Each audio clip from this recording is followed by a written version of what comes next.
Good afternoon. Thanks very much for coming. This is our final Irish Studies seminar for this semester. And it's a great pleasure for me to welcome as our visiting speaker, Eithne O'Neill.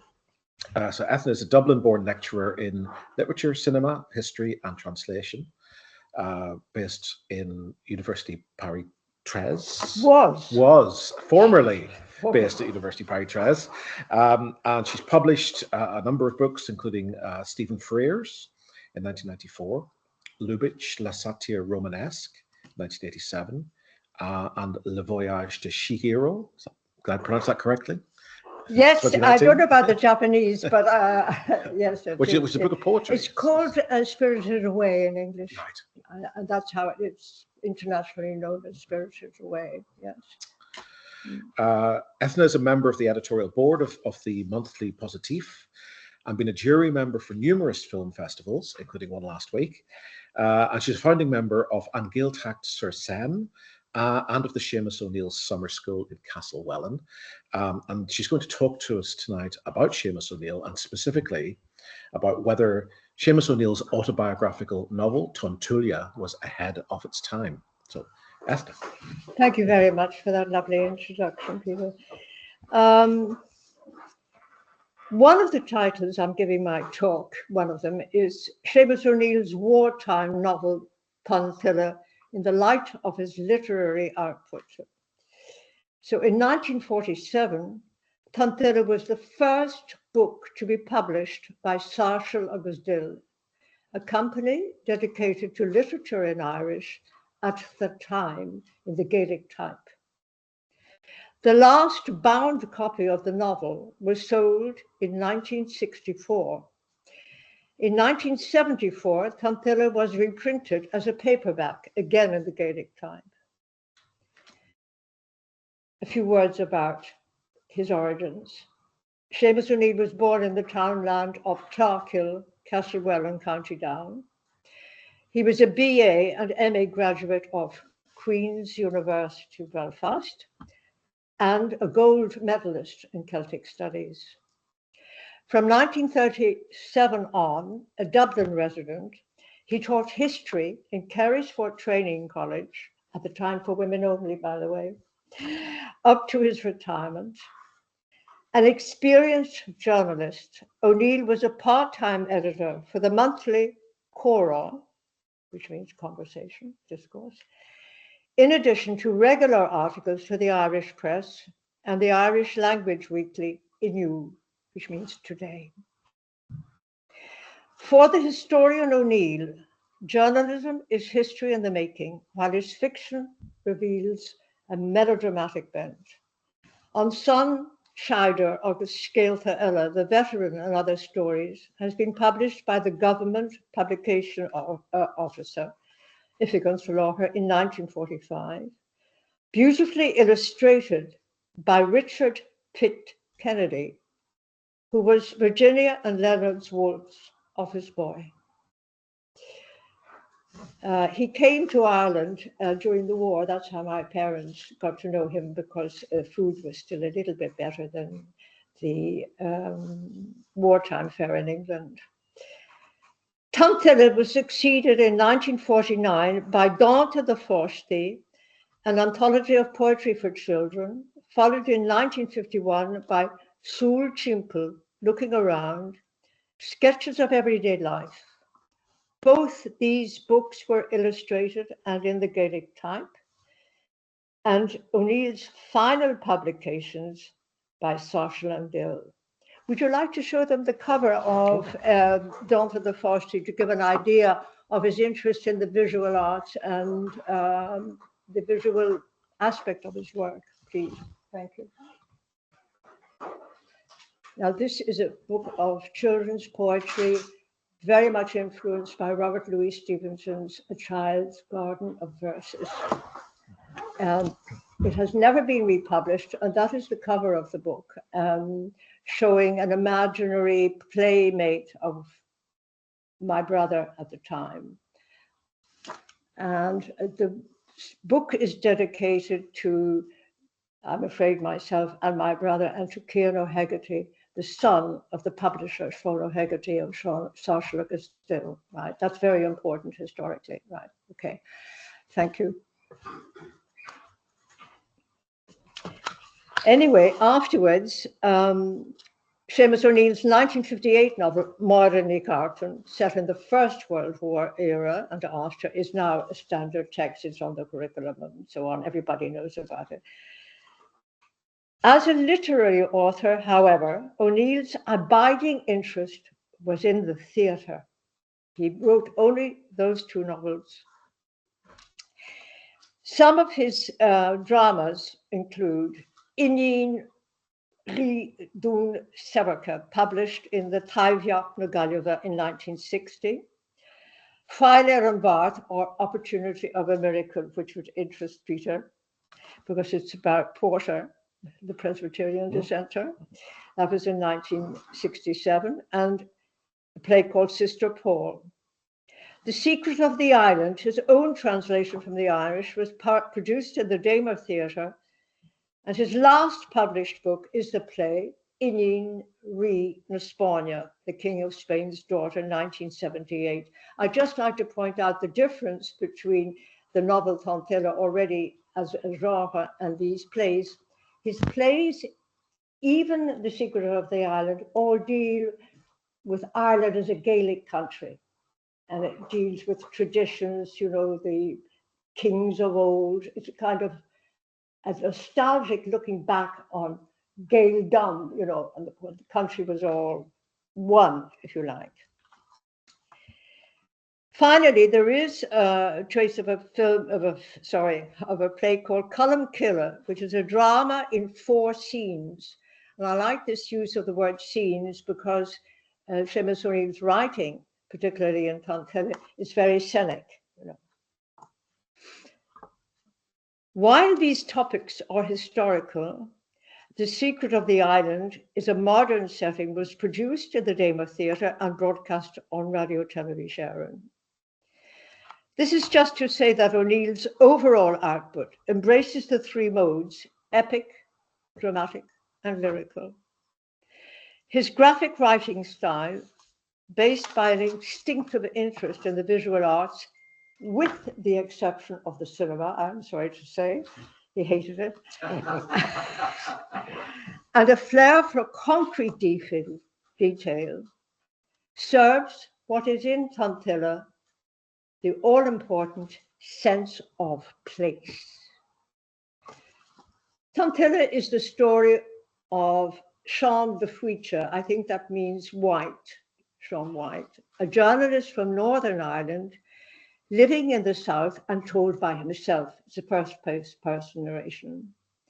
It starts point blank in August 1939. Sean and his bride Eileen, a Dubliner, are honeymooning on the Rhine.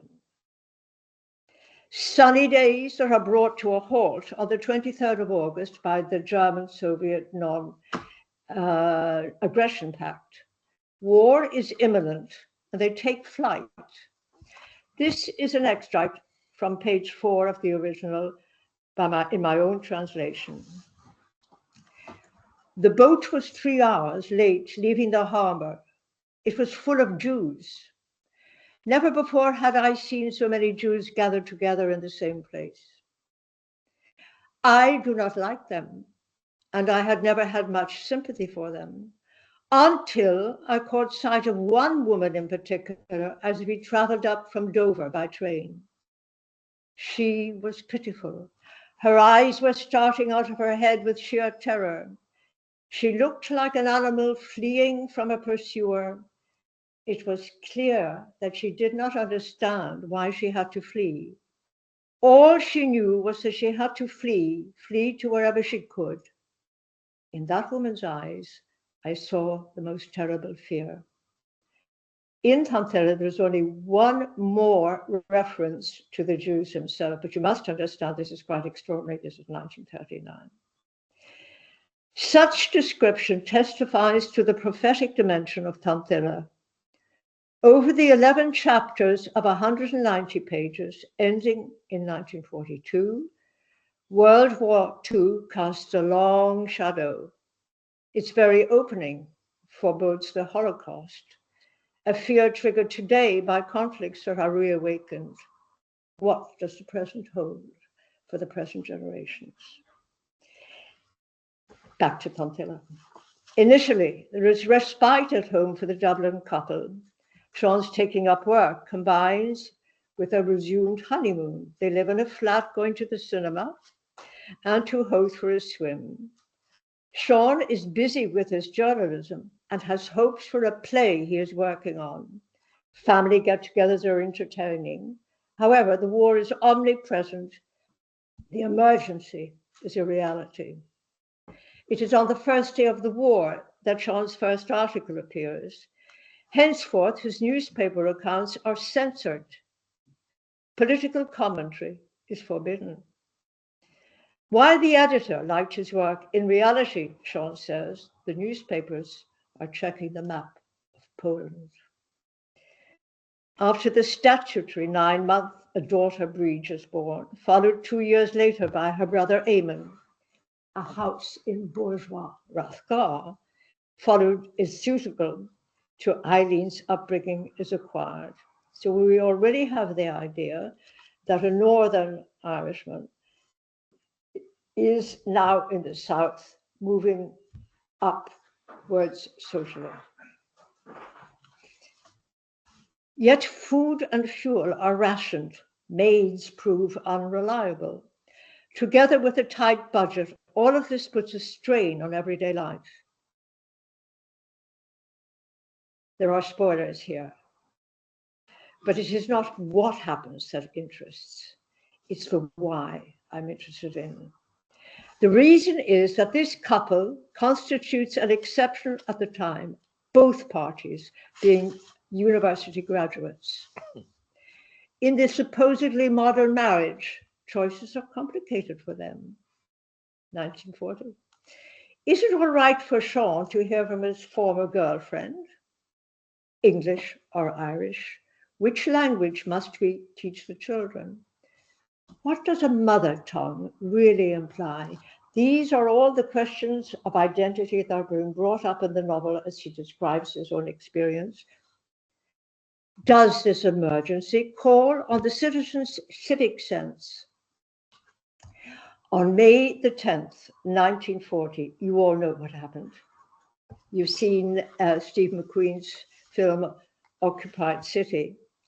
The Nazis march into the other neutral countries, the Netherlands and Belgium, and on June the 14th, Paris falls to the Nazi occupiers. Sean's enrollment in the local security forces is not a problem for Eileen at first. But on the night of May the 30th, 31st, 1941, bombings over the North Strand caused 28 deaths and destroy 300 homes. Eileen now sees the father of her baby girl going out at night in uniform as indecent bravado. The rift between husband and wife widens. A year later, the noise of the planes overhead intensifies as they come to blows. You know, when I read this first, I had never imagined that Dublin was in this situation. Eileen hides his uniform, and Sean is unable to turn up at the barracks. Refusing to explain his absence, he is expelled from the local security forces. His disgrace is followed by his bitter, violent reaction when his cherished historical plays flops. Eileen fails to sympathize. He yields to his girlfriend Emer's charms, but the classic separation of bed and board is already established. The good things in life seem to have ended. So much for the plot. Now for the structure. Tonn Tuile is a tale of two countries, North and South. With a time span of barely 3 years, the fluctuation between these territories, including County Donegal, provides the underlying structure. In the north, the south is designated by the narrator and other characters, and anachronistically as the Free State. But the couple's only visit to the north is described as Court am a winter fain, my own people. After Bridget's birth, Sean's stay in the Donegal Gaeltacht results in an existential break. His ideal of an all-Gaelic land is a delusion. He rejects the Béal-bán, the soft talk. Self-important native Irish speakers lack refinement, to his mind. This is reflected in the shabby gentility of their interiors. There is no romanticized vision of the Gaeltacht here. Yet, in an inner monologue, he identifies himself, I am a Gael. While swimming with a former friend is a farewell to early youth, dancing with Emer revives the erotic past. On one occasion, when he and Eileen visit County Down, social embarrassment is compensated by his own mother's knowledge of English poetry. This facet of an older woman, a British citizen, his mother, is dwelt on during Sean's own subsequent visit to childhood in County Down. The muted deference to Lord Alfred Tennyson becomes a full-scale quotation. Come into the garden moors, the black bat night is flown. Come into the garden moors, I stand at the gate alone, and the woodbine scents are wafted abroad, and the musk of the roses blown. Just imagine, this is British imperialistic romantic poetry being recited by a simple, if educated, countrywoman in County Down.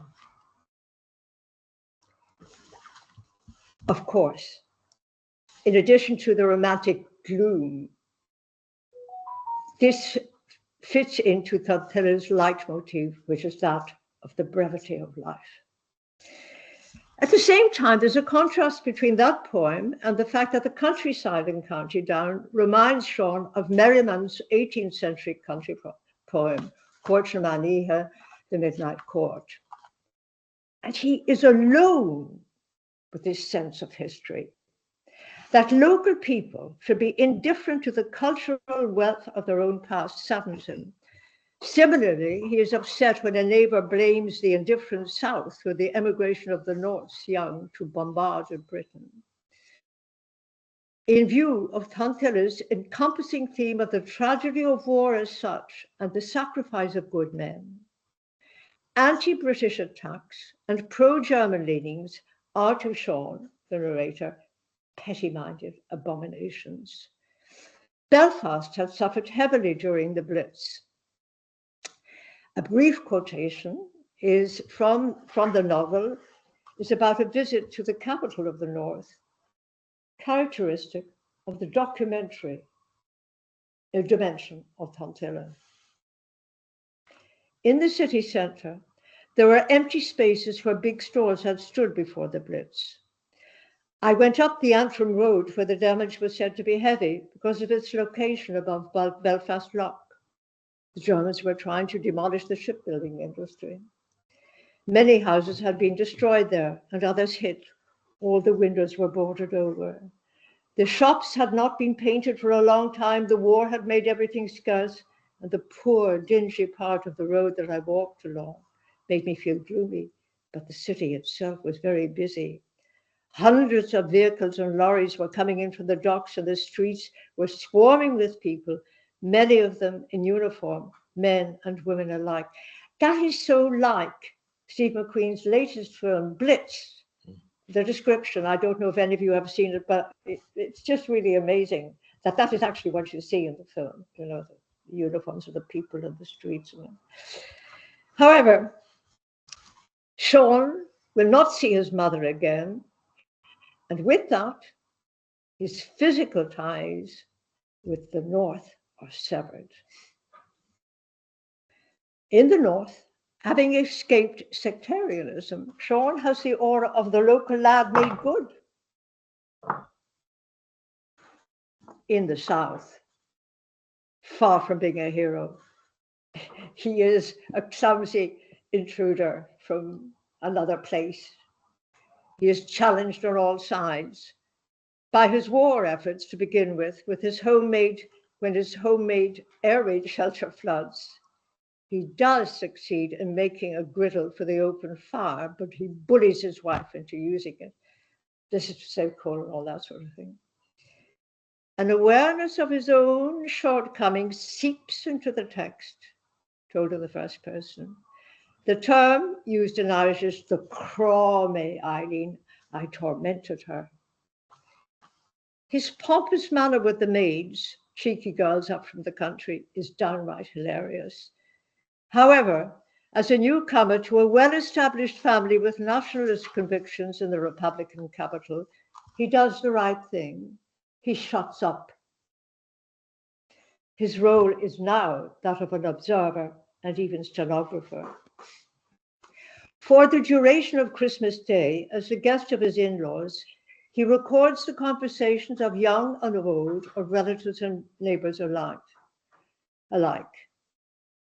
Through direct dialogue, without interpolated clauses, il n'y a pas d'incise, there's nothing like he said, she said. Absolutely direct. Talkative middle-class Dublin comes vividly to life, voicing a range of opinions on religious practices, politicians, and pantomimes. It's Christmas time. And the war. Here too, biting scorn comes into the text. So-and-so just repeats what her husband says. I doubt if she's even capable of reading a newspaper. To which the retort is, if she can, she shouldn't be allowed to.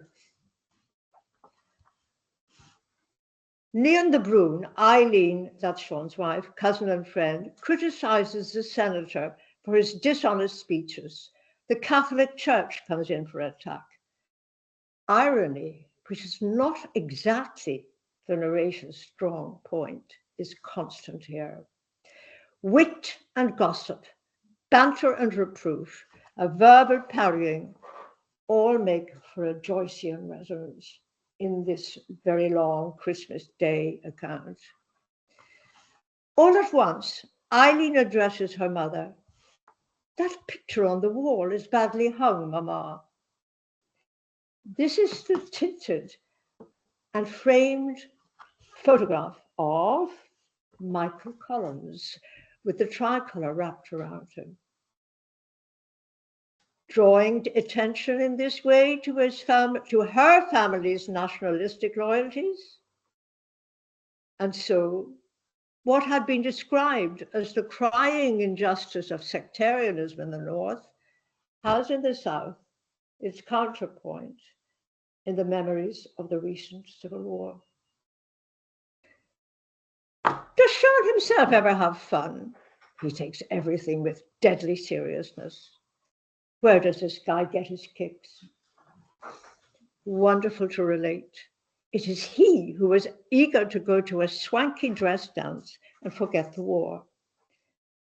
Pregnant again, Eileen is wearing an expensive ball gown chosen by him as they cycle into the city centre. The bicycle chains fall off. He drinks a bottle of champagne on his own and clings drunkenly onto a luscious young dancer. On the floor, he makes a fool of himself for all to see. An amadon, that means a fool, as Eileen has already said to his face.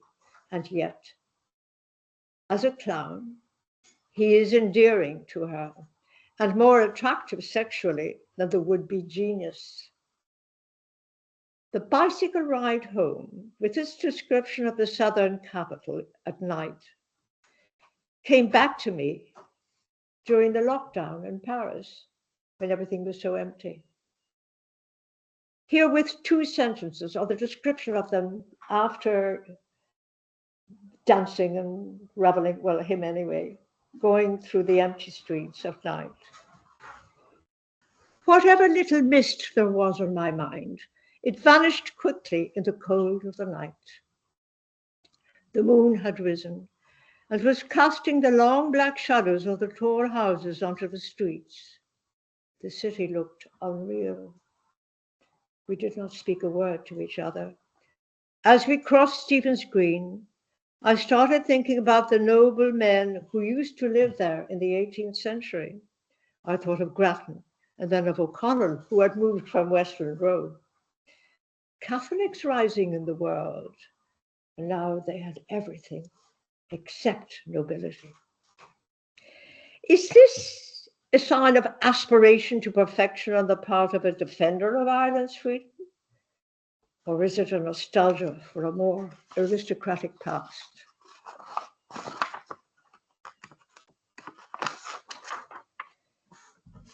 In terms of the dignity of self, how free are the men and women depicted in Tonn Tuile? Written less than 10 years after the 1937 Constitution, the ban on the sale of contraceptive devices is seen by the first-person narrator as a disregard for marital privacy, and he lays the blame on the Catholic Church. Intimations of the pressure on the young couple occur early on in the novel. The idyllic start is short-lived. The war was far away, then the child came. In turn, followed repeatedly by his saying, "You're not angry, are you?" She herself has inherited a dread subservience. The woman's fault? It shocks Sean himself. Old wives' tales, says Sean. And then they make love. Later, Eileen mocks a friend that has just had her third baby. She was always going on about the rhythm method. Eileen spoke too soon, writes Sean. She herself was already pregnant again. Visiting in the nursing home after Eamon's birth, he describes what the women friends chatting within earshot say. 2 is enough these days. 1940. An older woman says, "I'm with you there. I had 12. And then enumerates the births, 1 for every month of the year. The campaign in the South for the total privacy of the marital state was to last another 30 years. Sean scenes in this cheerful mother of 12 who admits to having no choice in the matter, an avatar of Chaucer's medieval wife of Bath. That is, a nonconformist mother. And in a way, that is what he would like Eileen to be. And in a way, that is what she is, but not according to his dictates. We now get on to the image of Owen. In this context of a Second World War, as we know, a continuation of the first, transmission from one generation to the next is a thematic foil, counterpart, sort of basso continuo. In both the North and South, the deaths of the 2 mothers, his mother, that we have said is dead, and then her mother, who was about to die, are events that are dwelt on elaborately. Sean's mother's death and his farewell to the North come first. The burial is not described, but after that, he returns to the empty house with its view of Slieve Donard. It is the high point of the novel's melancholy lyricism. And towards the end of the novel, his own night-long wake of his mother-in-law is even sadder. Added to the specific loss is the reminder fitting in with the strain of the transience of life. Motherhood is linked to mortality. These 2 dead devoted mothers were different from each other. In the North, a countrywoman with a primary education, surviving on her own without feeling lonely. In the South, a privileged middle-class wife with a sharp tongue, surrounded by family. Now, what kind of life might her daughter, an educated young mother with a protected upbringing, expect in these days of strife? Eileen can be a devil, says her own mother. She herself recalls a famous incident when Eileen is given a doll in the middle of Grafton Street, which she flings on the ground in disgust because the eyes didn't shut. That is just an example of her temperament. But in her heart, of course, says the mother, she is true. Born to a nationalist family in the capital of what was soon to be the new Free State, Eileen then may be described as a post-colonial Irish woman married to a British citizen belonging to a significant minority. Sean's blueprint for upward mobility is education, inspired by a genuine intellectual curiosity. However, with ironclad rigidity, this yardstick is universally applied by him to everybody. The narrow-minded triviality of the average Dublin suburban mother threatens his ideal of a wife. Now, Eileen's cousin and friend, who is called Nian de Brún, interesting, has unusual authority, but she is a bachelor lady and belongs to no one. Is it because of Eileen's beautiful long eyelashed look that this patriarch is bent on controlling her social contacts and reading matter? The age-old query as to the feminine mystery, que veut la femme, what does a woman want, may well be inferred.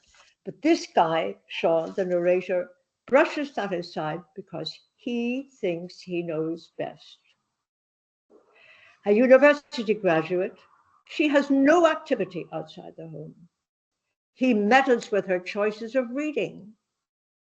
Fair enough, she favors detective stories over Chekhov, but here too, he stipulates the detective writing by authors that he approves of. An attitude in complete contradiction with the open-minded in general that he preaches. How ironic. In this era of disempowerment, Eileen's sole resort is precisely that irony, disdain, and sardonic rejoinders. Barely married, she takes the initiative and changes the place of a picture on the wall. Now remember, we've just had the picture on the wall during the Christmas day. This is one of the examples of the way the details of the novels form recurrent motifs and they crop up in different places and different times to make sense. So when she's barely married, she takes the initiative and changes the place of a picture on the wall without asking him. Don't you like it better that way? Are the first words he heard from her. It is a wedding present from her sister, and it is an original of a Donegal landscape by Patrick McGill. You see, here the South is interfering with the Northern territoriality again. Sean's outrage betrays Eileen's twofold transgression. Overstepping the boundaries set by the prevalent patriarchy, it also encroaches on the territoriality of the North and South divide. The needling of an uncertain identity on Sean's part.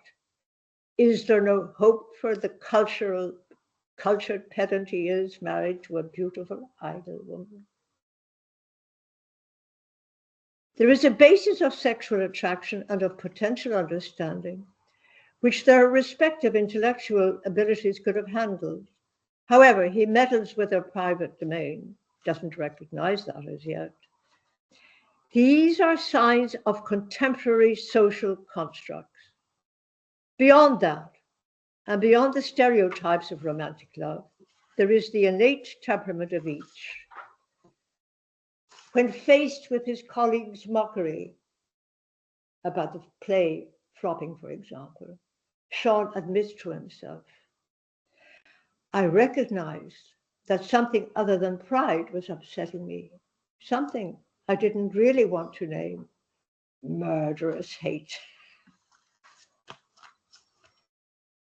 Husband and wife have each an issue of which anger seems to be the only outlet. The incident with the rejected baby doll is a recurrent motif.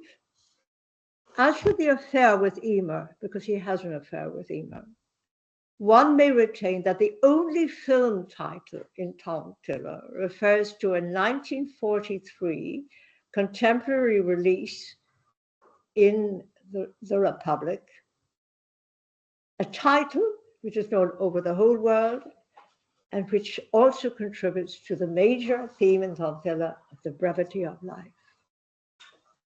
What film do you think that was? Gone with the Wind. You're elected. You may stay. Exactly. Yeah. Otherwise, the usefulness of this increasingly intense discord is that it makes the protagonist think, making a man think, talking about himself. In this regard, we come to Feature's own recourse to classic interior monologue. When his play flops, he flings a big dictionary at one of his colleagues who dares to jeer at him because there's a negative review in the thing. And he leaves the office and wanders around the town in dismay. He goes to Bewley's, which is a cafe in Dublin, and he starts a letter to Emer. And this is the beginning of something like stream of consciousness. I had to tell her my story. She would understand. She was the only one who could.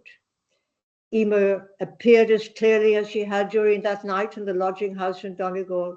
The screen of the years had vanished like a dying echo. We were close to each other after all. Then he tears up the letter and throws the sheds into the Liffey with the comment, I realized that it was ebb tide. The river looked very dirty to me. The novel has come full circle. The title of my own translation of Tonn Tuile is Flood Tide, and differs from the usual temporary one given by those who refer to it, which is tidal wave. The reason, my own reason for that is that Tonn Tuile refers to the normal move of the tides, the full tide of flood tide in the morning or a certain time of the day, and the ebb tide when the tide is low. Whereas a tidal wave now, to me, conveys primarily a wave of exceptional dimensions. It's even been incorrectly used as a synonym for the tsunami, the title of the book. The fact is that the book, Tonn Tuile, bears as an epigraph a quatrain from an early medieval poem called The Lament of the Old Woman of Bear. I quote from Gerard Murphy's translation. The flood tide, and that of swift ebb.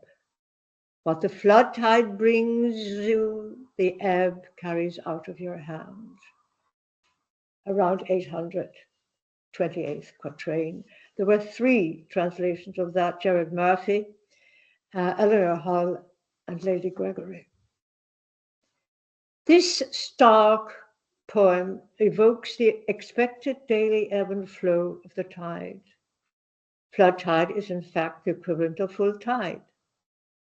Certainly the dust jacket of the original, which Peter very kindly had reproduced, is a drawing, an ink drawing with an aquamarine wash by Richard Kennedy, who did the cover of Dawn of the Forge, shows a high-angle shot of men, women, and children against an urban background caught up in a dense vortex.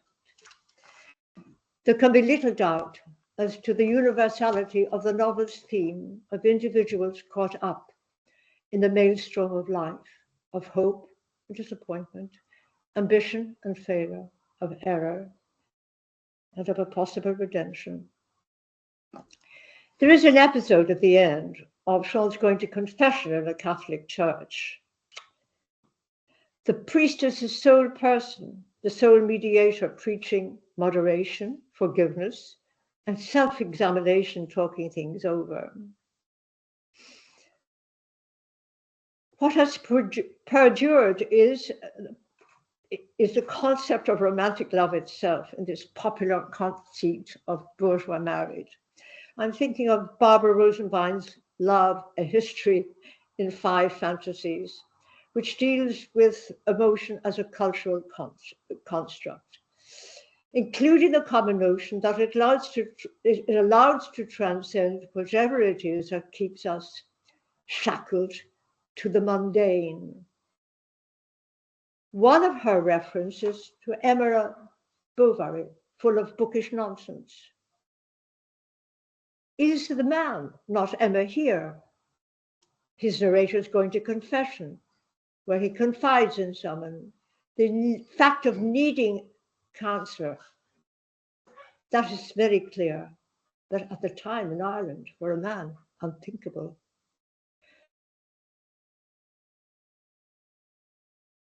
As to the form of it, fictionalized autobiography. A first resemblance to a diary recording of impressions, facts, and dates is in fact a disguise for what turns out to be a very structured work, interwoven with symbols. The doll that didn't have eyes that shut and opened, a bird in a cage, the wedding ring, the picture on the wall, all things that you discover when you read the novel, the picture that needs to be changed according to a viewer. Now, I thought of 2 other non-fictionalized autobiographies in Gaelic. And one is Mabalach Féin by O'Griana, and which has been translated from the Irish as This Road of Mine, by Micheál Ó Néill. And that is a story of a man, well, of course, it is first person, walking through Wales, deeply melancholy, very black. But it is also someone, also from the north, of course, but in exile in the story. And in a way, Tonn Tuile from De Frita, of course, is a fictionalized narrator, but it's of somebody who, the South is a kind of exile for him.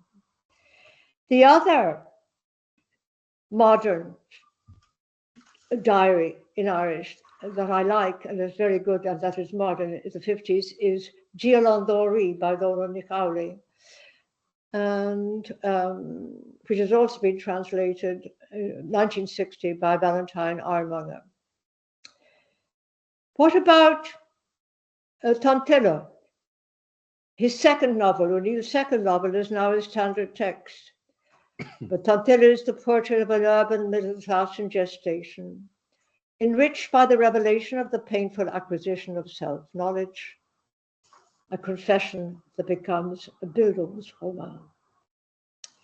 Now returning at last to Tonn Tuile's place in O'Neill's literary output. 3 of the works I mentioned bear a dedication. The 1945 Súil Timpeall, which is a book of essays written in the first person, in which the names of the people he knows are not fictionalized. They're exquisite essays and they're beautiful drawings. And that book, published in 1945, therefore not by Saoirse Bill, is dedicated to Séamus Ó Néill's father-in-law, Pádraig O'Keeffe, who, as you know, was Deputy Governor General, founding member of Sinn Féin and Deputy Governor General of Mountjoy Jail. Was he picked among the prisoners to look after their own. He is expressly identified as Cathleen's father. This is Séamus Ó Néill. The anthology of poems for children is dedicated to my brother Eoin and to Cian O'Hegarty, that is the son of the founder of Saoirse Bill, specifically those people. And this is rather like Robert Louis Stevenson's Virginibus Puerisque, to the children of Ireland in general. Tonn Tuile is dedicated to Kathleen. That is the author's wife. Would you like to show us the Súmilish one, please, Peter? That would. O'Neill's best work is a poem called Súmilish, which reads jam. And it's a little haiku poem. And it is, yes, thank you. You would see, for those of you who have any Irish Súmilish, underneath it, Ceann the Wammy, one for Mammy, which means that this is very characteristic of this contradictory character, my father, that the final poem in the anthology of poems for children is not for a child, but for the parent. And I like to think of it that whereas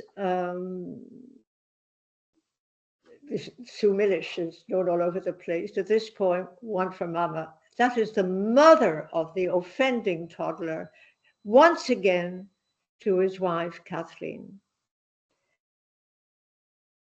And Tonn Tuile is dedicated to his wife, Kathleen. To my mind, then, in this little poem, which was published later on, the divide between North and South have, as it were, in poetic terms at very least, and in terms of hope, come together, and they are as one. That's it. Great. Have I talked? No, not at all. Thank you. Perfect timing. Well, thank you so much, Eithne. Yeah. Really interesting. You're happy to take some questions, I hope. I'm ready for questions. Yes, Great. absolutely. Okay. Yes, So, I'd love to hear. Eamon, you'd like to start. Yeah, I think a very obvious question. As we were talking about it in the conversation, I was thinking of people like Kate O'Brien, who, of course, dealing with some of the same things about marriages and sexuality and so on, is just instantly censored. Did the censorship? Eithne, are you talking about Eithne O'Brien or Kate O'Brien? Oh, Kate O'Brien. Oh, right. Yeah. Well, I'm thinking about Tonn Tuile there. Yeah, it's a very interesting question, and as the French say, it deserves to be put. Part of the problem of the fact that Tonn Tuile is not known, I think, I mean, Eilish ní Gcumhne, when the Irish Times published just before the COVID, they published a special issue, a few pages on little-known Irish novels, and they were all in English except for Tonn Tuile. And she had the cover of it printed, and she praised it very highly. And in the little, I have in Paris, we have a Gaelic literature group, reading group, a club law. Well, just a little one. We had it for 7 years. And the man who founded that, oh yes, he chose the books every month, and then he would say, what book do we do next month? There were 7 of us, and we read the book, and then we went to a cafe in Paris, and we had a few drinks, and we discussed the book. That was the club, that's how serious we were. But then one day came up about 5 years ago, there's a book called Máire Nic Arthain. Anybody ever hear of it?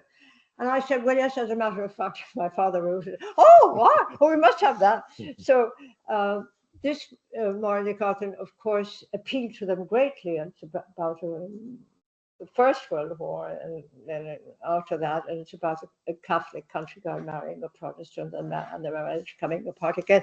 And that sells very well. I mean, everybody has read it and so on. Part of the reason that I'm coming to your thing is that the Tonn Tuile is in the old Gaelic type and has never been published. And I show it to my friends in Paris, and they say, "But can you read that? I mean, you can still read that." And I said, "Well, actually, I can read it in German as well, because Buddenbrooks. I have Buddenbrooks in a very early edition that my father had, and it's written in that Gothic type as well, and I'm quite used to it. So that is definitely a problem, you know, and it would have to be republished as well. But I wonder if there isn't a sort of an unwritten censorship about it, you know. Part of it is the fact that these were the only novels that my father wrote, right? And he really, really thought, he laid his store by writing for the theatre. Would you like to show us the cover of the Ultacht there, if you don't mind that, because they make a point there about his writing in dramas as compared to the novel writing. Yeah. Yes. Tá alán de héthe drámata in níos gurad an scéalaíocht ná an drámaíocht Darla Patrick was here. A lot of the dramatic work of the dramaturgy is far closer to his novel writing, to his prose writing, than to dramatic work. So I know that I never heard, I did have the book. And even the circumstances in which I read Tonn Tuile for the first time, and I mean, I was not a Gaelic scholar by any means. I was at the Cannes Film Festival, and it was the year 2009. Now, the problem with the Cannes Film Festival, there are lots of problems, was that you have to stand in line, no matter how dearly you have bought your accreditation and so on, and long queues all the time. And at the time, it was before the internet, and you had to have a paper ticket, and you had no guarantee that you would get in no matter how, you know, unless you were on a jury, that was the secret. So I always, when I went to Cannes, leaving my university job, I always brought a book with me to read in the queues, waiting to get to be allowed in or not. And I just took that book. I said, gosh, I've never read that. I read it. Oh, well, it was much better than a lot of the films I saw. I can tell you that. I mean, and much more revealing to me, you know, because obviously I didn't remember a lot of the things, but I learned things like there's such a thing as there was a local security force. I heard about the bombings and so on and so forth. And I read about people like my grandmothers that I never knew. And I haven't told you the end, you know. I mean, I have daughters that say, Mummy, you're a terrible film critic. You're always spoiling everything by telling everybody what the film is about, you know. So I didn't tell you. But this business of Tonn Tuile is, I go back to Dublin. I would go to Dublin and I'd start talking to a cousin about this amazing novel that I wrote, which reminded me of a lot of Dublin conversation at the time. And he immediately said, has it been translated? And I said, no. She asked me, and my brother said to me, my brother is still with us. I've lost 200 months. I think you better do it into French, Eithne. Censorship. There was a kind of aura about it, you know. I mean, the very fact that nobody talked about it, you know. So I'm answering your question. I think you're right that I don't think that my father would have that. Well, maybe, I don't know. But he never talked to me about it. I discovered it on my own. Yeah. No, I mean, I think you're right. I mean, as you were talking about it, it's not a book I know, but as you were talking about it, I mean, I kept thinking of things like, for instance, Brian Moore's The Emperor of Ice Cream, which is the Belfast Blitz. Mm. Which one is that? The Belfast Blitz, The Emperor of Ice Cream by Brian Moore. What date is it? What date is it? That's 20 years after. Yes. But there are scenes in that which are similar. Yes. Even just the writing contemporaneously, more or less, about the Second World War is extraordinary. In Irish writing, the only other writer I can think of would be Elizabeth Owen. She's writing about London, you know? But there's a silence around the Second World War. Unless you constantly like you know, Patrick Campbell's not really good. Yes. So I know it was fun, but There is something to feel of writing in Irish, they got away with a lot more. yeah, Maybe because the senses were different. I think they probably understood what was in the text, but it seems to be that they weren't as severe about writings in Irish. So you could get away with a good deal more. well, I mean, Nicholas Allen made the point some years ago that I mean, a lot of the censorship publications act and censorship film act is actually directed at mass culture rather than high culture, and that distinction is very clear. And it brings the censorship in Ireland into line with what's going on through a lot of Europe and North America at the time, rather than making it exceptional. Did you mention film censorship there? Yeah. Yeah, there was. Films by censorship. I know. Well, the Gone with the Wind did escape, I mean, obviously, yes, but lots of others didn't. I saw, yeah, I think isn't there this story about when the Film Censorship Board was founded in 1930, whatever it was, you know, by civil servants, and somebody said, oh, you've been appointed to a Film Censorship Board, you don't know anything about cinema. He said,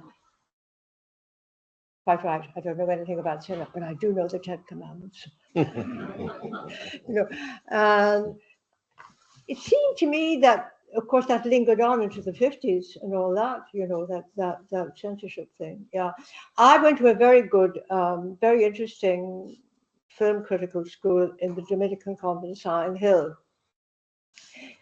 Now and again, huge treat. We were shown a film, and it would be Frank Capra, you know, Mr. Deeds Goes to Town or something like that. The nuns were adorable, and I got a very good education in some ways, you know. There were two things. One, we were told that we had to look out for the sins that were committed in the film, which you see. There are not very many sins in that sense in Mr. Deeds Goes to Town, but to our horror, we were rapped over the knuckles because we did not find the sin in Mr. Deeds, which was that he was running out in the street in his pajamas, indecent exposure. Now, could you invent it?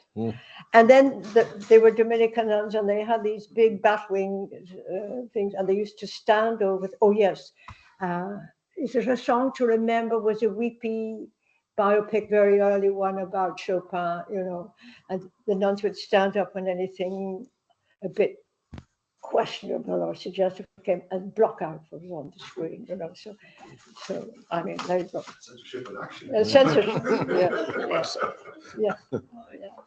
But then again, there are contradictions, because I remember now the 50s seeing in Dublin Bitter Rice, where Silvana Magnano has thighs that would turn any, you know, well-constructed, well, I mean, they're really, it's very famous for these practically lascivious views of her in the rice patties, but they didn't notice it, you know, they thought it was people rice because that's okay, we'll show it. It ran for months and months and months and months and months.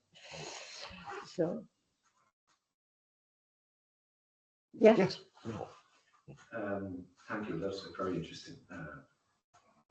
I was wondering, you seem to pause from when you mentioned the name of the main character in Tonn Tuile, Sean de Puig.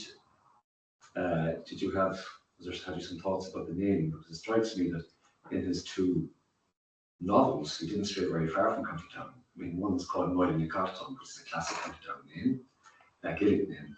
But de Puig, as I understand it, also is an Anglo-Norman name from County Town. Oh, is it? It is. Yes. You should call the character who felt estranged and different in the south of Ireland. You should give him an Anglo-Norman name from County Town. I find it interesting. And the other thing, very interesting. Another thing that struck me was that when you referred to 7 important native Irish speakers. Oh yeah, I mean, I didn't invent that. I mean, it's.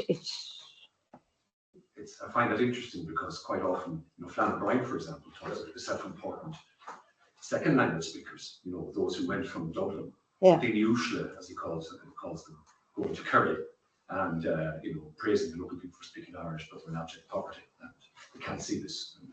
And, so we often there is the trope of the native Irish speaker, the poor native Irish speaker, but the native Irish speaker who's self-important haven't been encountered in the creative literature before. So I'm interested in that. Where do you think yes, I'm interested in it too, because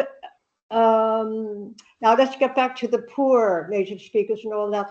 I showed Song of Granite into the Gaeltacht sur Seine, and that shows what you're talking about. People, you know, Joe Healy is barefoot right through, and you know, there's none of that. And that criticism of the shabby gentility, it's my expression, shabby gentility, because he hates these holy pictures on the wall, you see, and the cheapness of the furniture and things like that.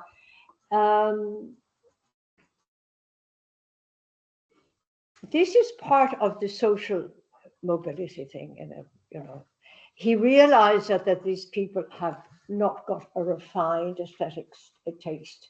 He has learned the Irish from them in previous visits, and they have outlived their usefulness.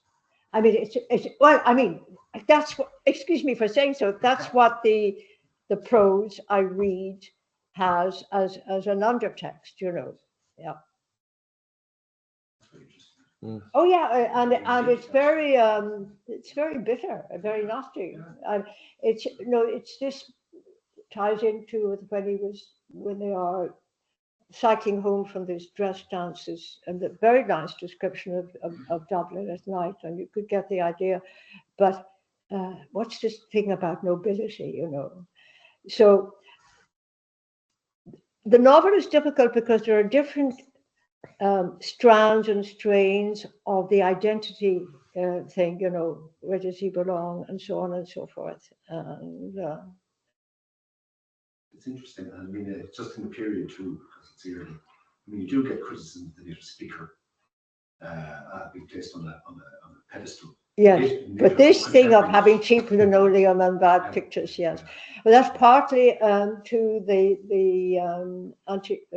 Séamus Ó Néill was not a radical by a very long shot, but he was anti-clerical, you know. I mean, that was, yes, very much so. Yes. I mean, that's part of the urbanization, and that was something that comes strongly through his writing, is that he's an urban writer, an urban speaker, which was rare at the time. But I think I put urban into my thing very early on to get that across, yes. Yeah. He's very modern, as you said. I think it was in the title or subtitle to the paper, that he's a modern writer at a time when people were still writing about the countryside. Absolutely, yes. And that kind of thing of saying that time is gone. Yeah. This is here. And I was wondering then, the dramas that he wrote have very traditional titles. Absolutely. And when he, remember, when he has this break with the Gaeltacht, when he says they're not good enough for me socially, and so on, he does then say, I'm a Gael. And that is the underlying theme of all these dramas, Inian Ringan Circle for Inian Ringan Sport. It's and even Secret of the Island, Runa Nilong, which that is the 60s. The people on the island, of course, are living in fish robes and all that. Yes, he's not clear in his mind about that. He's divided, yeah. You have to fill the theatre, so you have to when you're writing awful things. Yeah. But you see, something like Tonn Tuile, when we read Molly Garton in the group, people said, well, we can just make a film of that, you know, North and South America. But you would never say that of Tonn Tuile. I mean, nobody has ever said that about them. There are too many films like that now, anyway. Yeah. Look, any questions online? So the novel hasn't been republished since its first imprint in the 1940s. Is that correct? It was reprinted in 1970, right? By Clárchoill, and I don't know if it had any effect whatsoever, except for a few. Well, it's one of the reasons I translated it, you know, and I'm working on as having published in translation form. Into English or French? Oh, English! English, right. Yes, yes. No, I have to ask if we're your life is best. difficult enough for me as it is. No. I have it translated, and I have been offered by a very respectable Irish publishers. They are very interested in it, but there are problems attached to copyright, and I won't go into it now. Nobody wants to know about copyright. I think they're always absolutely terrible, but people are interested in the topic. Also, there is another reason. I noticed that in Ireland, English novels, I mean, De Bruyn's novel about Béal na Peste. I mean, that's incredible. I mean, that is really l'air du temps, you know. Everybody's talking about the Second World, everybody's talking about the Holocaust. And things like the Irish people, like Francis Stewart, who went to Berlin and all that. It's in the air, you know. So that's one of the reasons I think why the subject is interesting for a publisher right now. And there's also that new novel about the Second World War and the Irish priests in Rome. What is it called? That's right. Yes, I found it rather difficult to read, but the subject is absolutely, you know, with it. There's also that in the Tsar, of course, which the prize, Madame Lazare. We loved it. Yeah, brilliant. Yes. Brilliant. Yeah. Would you like to put up the list of the books you read now, just in case, because that's one of them of the little group we had. Yes, very good. Yes, and the Baltic states. I always, for some reason, I've always been interested in that. I wanted to go to Tallinn a few years ago, just before, to be on the jury of their film festival. And then I came down with Timoni, and then we had things. But I was on the jury of Vilnius, which is Vilnius is Lithuania, isn't it? Yes. I think there was some sort of a similarity between those countries and Ireland. Yeah, I think we have. I got there. Yes. Is it there? Good. Yes. Now, that's only part of what we read, you know, and these are books written in Gaelic at the present time that we have read. A lot of them are short stories. A lot of them are novels. I think Micheál Conqueror is there too. He's of course, the ex-director of Clárchoill he's now in charge of translations and so on. So we had great fun there. Unfortunately, the person who organized it has moved to Brittany and learning Breton, which is something I have not undertaken. Since learning French and writing in French have taken a lot of energy. And so.